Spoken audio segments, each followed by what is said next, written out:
couple of signatures. When we said let the voters decide, Mr. Prop here, when we started talking about let the voters of Mukilteo decide red light ticketing cameras, suddenly everybody and their brother was signing it. So you don't have to convince everybody this is the greatest thing that they've ever seen. You don't have to get them to understand everything that's in the initiative. All you have to do is convince them, don't you think the voters should have a chance to vote on this one? All we're trying to do is get it on the ballot. Now, there's a lot of people who can tell you the history of the Second Amendment and the fights we've had, and the wars we've had, and all that time you're telling those stories. 5 or 6 people walked by that could have signed the petition. All you're trying to do is say, are you a voter? If the person says yes, I always do it with I'll actually do a real one. Excuse me, young lady. Usually it's an older woman. They giggle. Excuse me, young lady, do you happen to be a voter? Of course I am. It's usually the response. Have you had a chance to sign our petition? We're trying to get it on the ballot. Would you like to sign it? What's it about? It's about letting law-abiding citizens protect themselves. All we're trying to do is get it on the ballot. By signing it, you're not for it, you're not against it, you just think it's okay for the voters to vote on it. Less you say, the better. Let them talk. Another thing I would highlight, so it's not the initiative that you're selling. You're selling the idea of a vote on it. Everyone likes voting. Voting's cool. Voting's neat. I get to choose. What I love about the initiative process is everybody's vote counts exactly the same. My vote counts just as much as Jay Inslee's vote does. I loved it. It just drives me crazy. Wait a minute, that doesn't make sense. I'm the governor. I have more power than all these people, these unwashed masses. Why should they be able to make decisions like this? Initiatives are brutally difficult. Yet we've done it 17 times, qualified initiatives for the ballot. You get it on the ballot, you change the conversation about the entire topic. And the thing that I love what Larry did with this initiative, and this is not my initiative, this is Larry Jensen, gentleman right over here. Can I have some standing ovation for him? Everyone stand up, please. Without Larry,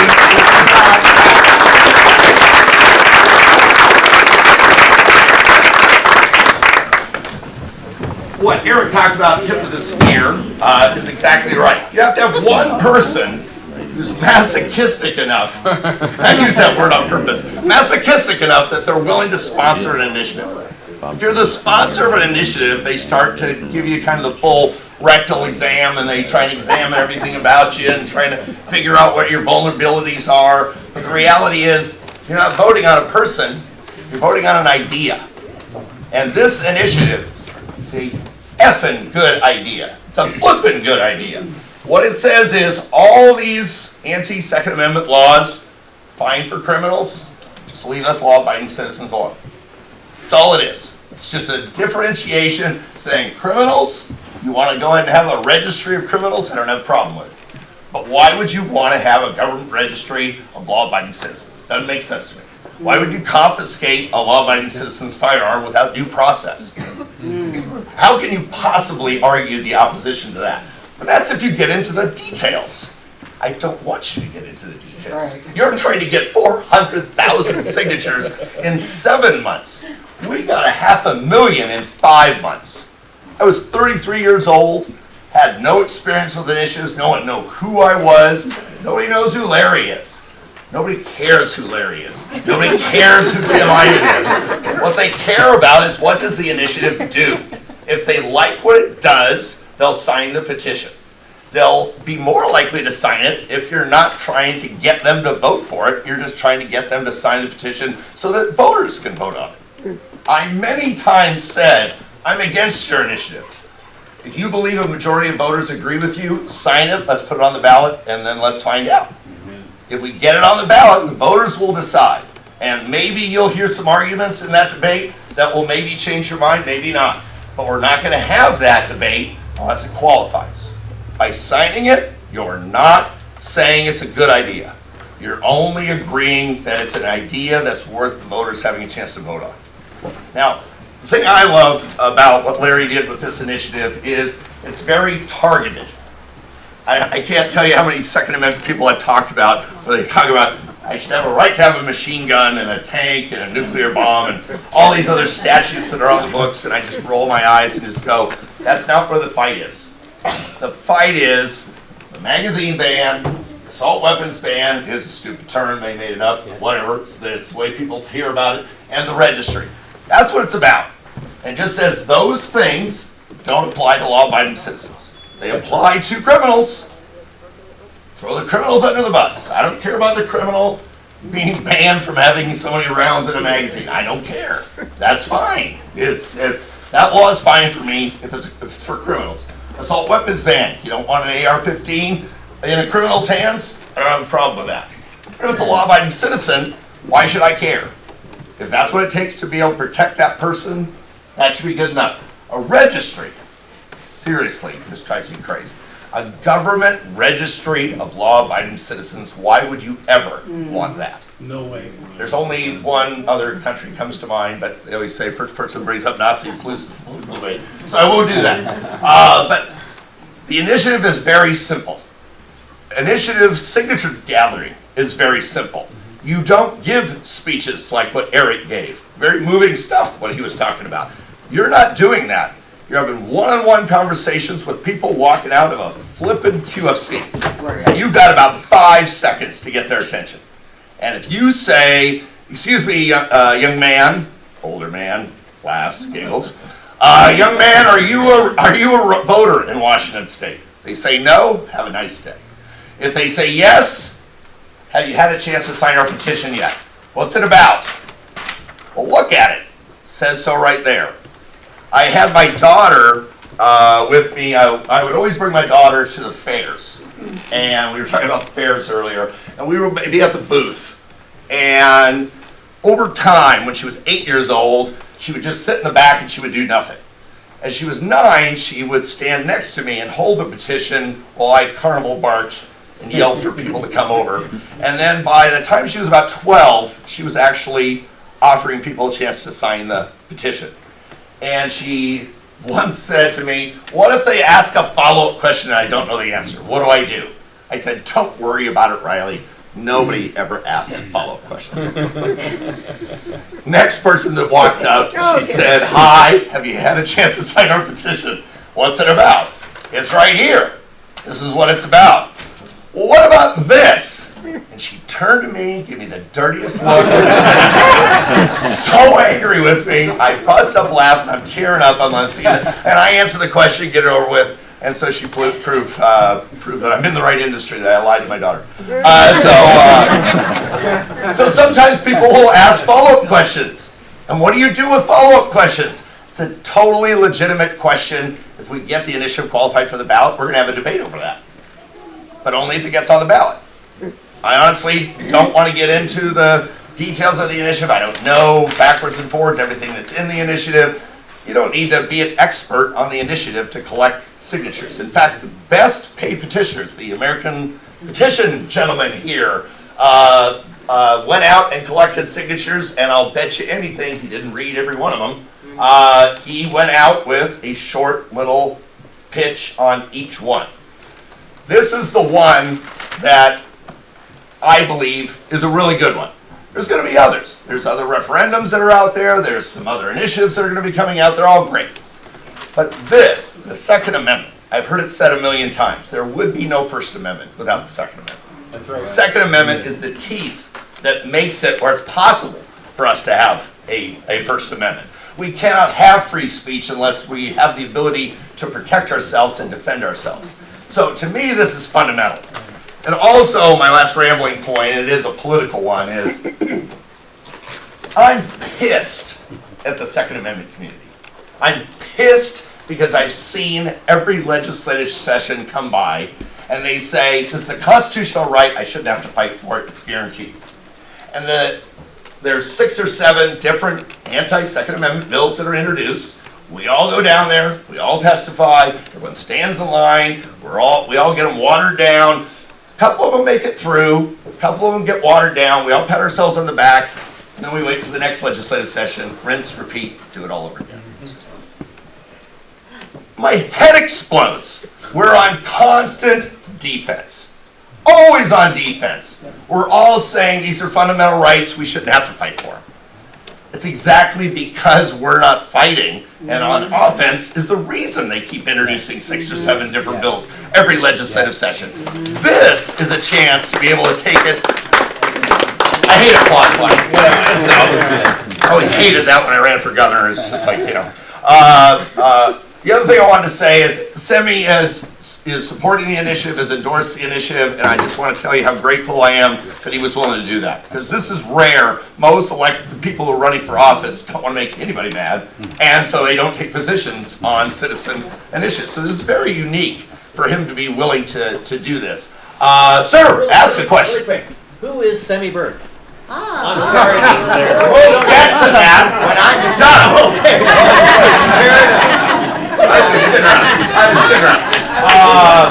To answer Michelle's question this is also a very unique opportunity. You have 7 months from now until the end of December to collect signatures. 7 months to collect 400,000 signatures.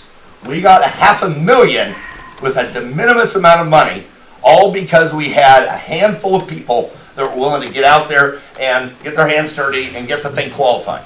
Once it's qualified, once it's on the ballot in 24, nothing else to do. You don't have to, you can help all your candidates, you can help all your people, but just having it on the ballot is going to draw the crazies money that is going to end up trying to fight the initiative.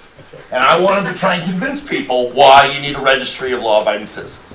I want them to explain why law-abiding citizens shouldn't be able to protect themselves. It is a beautiful, beautiful initiative process that we have where we're able to put our ideas on the ballot and the other side has to explain why it's a bad idea. And the best they've ever been able to come up with against any initiative I've ever been associated with is don't support it because Tim Eyman's a bad guy. It's all they got. Well, Larry Jensen, is he a good guy? Is he a bad guy? I don't really care. I do happen to know him very well, and he's a really good guy. But who cares? He could be Satan. I don't care. If he's the sponsor of a great idea, I still support the dang initiative. Because it's about the idea. This is an idea. It's a dang good one. I really, really like this initiative. Obviously, we talked throughout this process, and he's frustrated like I am with the legislature and how they just continually erode our rights, and he wanted to do something about it, and he volunteered to be able to be the tip of the spear. We have a committee of people that are all, pro-Second Amendment people, but you wouldn't recognize their names. They're not like magical leaders or anything like that. But when we did that initiative, there were nobodies that collected 514,000 signatures. When it got on the ballot, everybody got to vote on it, and it overwhelmingly passed. Yes. And the thing I really loved about that initiative was that a month or two later, the court said, you can't do that. And Gary Locke held a press conference the same day and said, regardless of the court's ruling, $30 license tabs are here to stay. Now, this is a supermajority control of the House and the Senate, and we broke them because so many people voted for the initiative. That was back when I was 32, didn't know all the rules, and I thought $30 tabs and voter approval for every tax and fee increase, whether it's related to cars or not, it's all under the topic of taxation. I thought that was close enough, as close as any bill that you see down in Olympia. And it was. It was as close as any bill in Olympia. But it was an initiative, so they hold it to a higher standard. Every initiative that I've ever done that got struck down in the single subject rules because they said these things aren't related. This initiative that Larry designed is completely and perfectly single subject. The AG said this concerns guns and other arms. Is there anything in this initiative that has to do with car tabs, property taxes, anything like that? No. It all has to do with guns. The bill title is an act relating to a law-abiding citizen's right to self-defense with a gun or other arm. Does everything in this initiative fall under that umbrella? Absolutely does. If I threw in $30 tabs, they'd have an argument, but this is all related to law-abiding citizens' right to be able to protect themselves. I'm only here to talk about how do you get initiatives qualified for the ballot. And honestly, it is not the sponsor's job to get 400,000 signatures. Larry's done his part. We have now, and I love the term turnkey, we now have a turnkey initiative. It's available. You have petitions. Walk out with 2. Collect signatures on one, get copies with the other one. Donate to the campaign, i2078.com, i2078.com. We're going to be pushing that a lot. Download the file for the petition, get them copied locally. At the end of the day, the people that are leading the effort, there's just not enough of us to keep track of the thousands of people it's going to take for this thing to succeed. Right. You have to take personal ownership of it and say, I'm going to do this. I knew one guy got 25,000 signatures on his own. Wow. Mind-blowing. But he said to himself, this is important to me, and I'm going to stand in front of this store for the next 5 months, and I'm not going to leave until it's over with. And 25,000. The last thing I would highlight is he called them traps. Crab traps. Anybody done crabbing before? He would go to stores and say, would you put this petition on your counter? And I'll come in every week and pick up the partially filled ones or filled ones and replace it with a blank one. And I'm going to put my phone number at the top. You can call me if it fills up earlier. So he expanded his universe by simply asking store owners to use their counters. And it wouldn't be just gun shops. Obviously, we all think to ourselves gun shops, but it was equipment repair stores, it was barbers, it was any small business. Now, most small businesses like to stay away from political things, I understand that, but it never hurts to ask. Right. Answers always no unless you ask. Last thing I'll close with, before I pass it over to Larry, who I adore and love. He's a farmer, businessman from Mount Vernon, known him for a long time, but this initiative is an amazing opportunity. I mean, it really is. It is such a great initiative and will really put the other side on the defensive for a change. I'm not against the lawsuits that are going on. Those are great and good, and let the people do lawsuits all day long. I don't trust judges. I trust voters. If you give voters a good proposal and you have a defensible position, they're willing to be open-minded about it. That's right. I trust people a whole lot more than I trust politicians. And this is a beautifully crafted initiative. So I'm going to pass it on to Semi, who again is supporting the mother. I love it. Yeah. You're right. We're going to pass it on to Larry. Larry's going to talk about the initiative itself. But I can't tell you, without Larry, this thing wouldn't be happening at all. If it wasn't for Erik, this wouldn't be happening at all. If it wasn't for the officers that were willing to put their names out there. If we didn't have a treasurer that was willing to be able to do the job of collecting the money and processing it, reporting it, and do all the crap that they do, this wouldn't be happening. So there's a handful of people that have given you this opportunity. It's your choice on how you want to spend your time and your money, but I really think it's a good one. I think it's one of the best initiatives I've ever seen, and I'm the tax guy. That's my area of experience and stuff, but I've seen what voters are open to and what they're not. And when it comes to the right to protect yourself, a fundamental God-given right, I think the voters are very open to saying these laws might make sense for criminals, but they don't make sense for law-abiding citizens. I saw a hand. Yeah. First, a statement. If you want to put them on a piece of cardboard with a rubber band on, give somebody good to sign it, Ted. Then number two, I'm going to ask a question differently. Yes. I would love to see this get enough signatures. Yep. What kind of signatures do they disavow? Every time you hand in an initiative, they say, these are not good, and they cross them out. So just tell us so that we can be cautious with that. You can't be. It's a numbers game. It's 400,000 gross signatures. You need 325,000 valid signatures.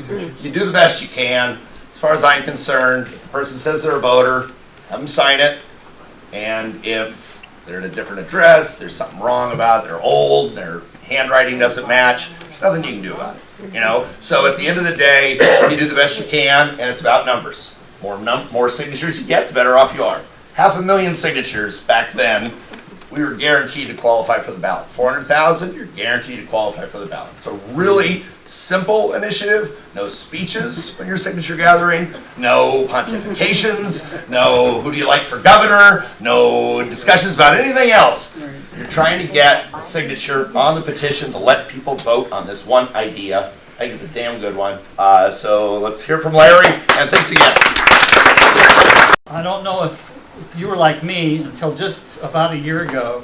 I didn't realize the oath that Jay Inslee made to us and that Bob Ferguson made to us. And I'm going to read it to you because it's only about one sentence long.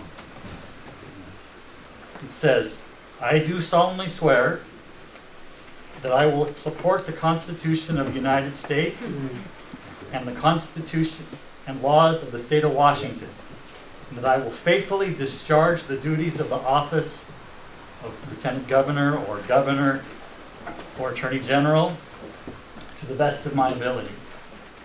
So then if you think, okay, that's fine, that's what is RCW, that's the oath they have to give to be in office. So I say, well, how many have done that? So then I went and looked at the well, first of all, I looked at the U.S. Constitution, Second Amendment, and it says, a well-regarded militia being necessary to security of the free state and the right of the people to keep and bear arms shall not be infringed. Shall not be infringed. Pretty clear. So it's pretty clear. The things they've been doing have been basically infringing upon our rights. So then I said, okay, let me look under the Washington State Constitution.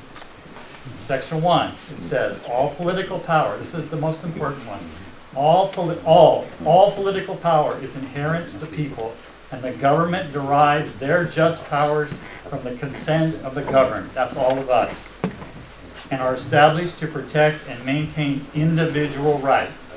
Individual rights, it says. The second one, the Constitution of the United States is supreme law of the land. That's the second one in the Washington State Constitution. And the third one, no person shall be deprived of life, liberty, or property without due process of law. So every time Inslee signs one of these laws, he is breaking his oath. And every time Ferguson does not take Inslee to court, he is breaking his oath. So for me, that was enough to commit to helping Tim because he's so passionate. And this Tim and all of you that are here, I want to thank you about your efforts because we need to save our nation, we need to save our state, and we can't do it unless we do the things that we need to do as these gentlemen have so clearly outlined today. That's all I have to say, and thank you very much.